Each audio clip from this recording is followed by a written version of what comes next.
Hey, Olive Branch. My name's Paul Russell, and it's a privilege to talk to you today. When I was a young kid, I could still remember going to my fourth grade parent-teacher conference with my father, and I still remember the stinging words of Mrs. Lambert, my fourth grade teacher. She says to my dad, "Mr. Russell, Paul's a bright kid. He's just lazy." Oh, talk about like a verbal sock in the face. How embarrassing in front of my dad, my hero, somebody I looked up to, a self-made man, business owner, ex-military, paying for my private education, to hear those words. I was embarrassed. If she could have only been a little more sensitive or politically correct, or there's a trend today that says if you could say a negative positively. Something like this: "Mr. Russell, Paul's a bright kid. He's just not living up to his potential." Oh, that would have been a way more easy pill to swallow. But would I have remembered it? Would it have made the impact today? Now I didn't become a scholar after that, but I certainly gave it more effort. And the fact of the matter is, Mrs. Lambert wasn't so much interested in my feelings as she was my academic success or welfare.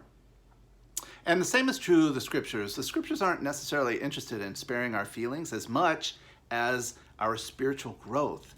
Which brings us to our passage today. It's found in Proverbs chapter 6, starting in verse 6. I'd like to read. "Go to the ant, you sluggard.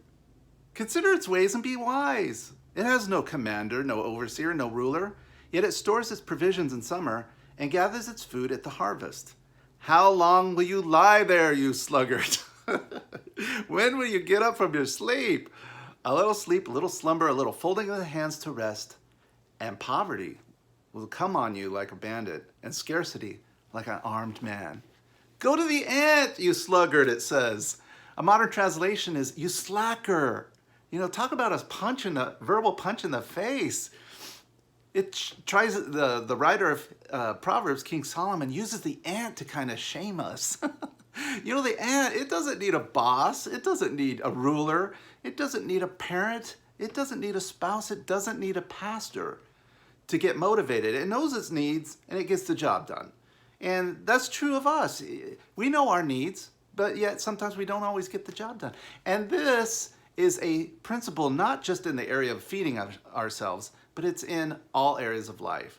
It's in our financial well-being, our physical well-being, our mental well-being, our relational well-being, and especially our spiritual well-being. Because the gears of life grind away, and around every corner, the series, Around Every Corner, lies poverty, a thief. We could be in want, lack, or need. And if you're honest with yourself, if I'm honest with myself, my spiritual well-being often gets the leftovers. I don't often make it a priority like other parts of my life, other areas of my life. But I want to do a little thought experiment. Imagine for a second that you take your relationship, your spiritual growth, this area of your life and the habits and the attention it gets, and swap it with, let's say, your relationship with your spouse. "Honey, I know it's been 4 days since I talked to you, but life is busy. I was working a ton of overtime, and the guys wanted to watch the game the other night, and last night I surfed the net, and there's always Netflix, but I'm here now." How might that work out? Or you say, "Kids, come on, Daddy's tired. I played with you an hour and a half last Sunday, and I'm going to play with you an hour and a half next Sunday. So Jill, let Daddy relax." You get that little reference there?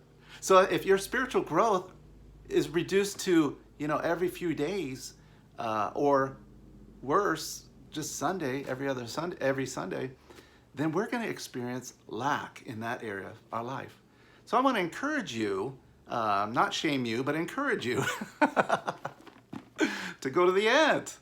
And if you're the type of person that hearing a negative positively works for you, then I want to share a passage with you. It's found in 2 Peter chapter 1, starting in verse 5. "For this reason, make every effort to add to your faith goodness, and to goodness knowledge, and to knowledge self-control, and to self-control perseverance, and to perseverance godliness, and to godliness brotherly kindness, and to brotherly kindness love. For if you possess these qualities in increasing measure. They will keep you from being ineffective and unproductive in your knowledge of our Lord Jesus Christ.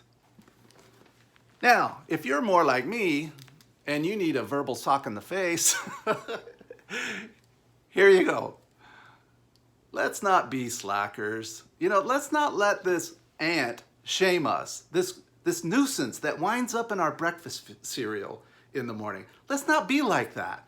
Let's be more proactive. Let's be more intentional. Let's give it more priority, our relationship with God.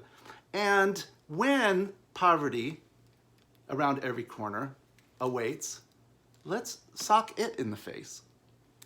God bless you guys, and we'll see you next time.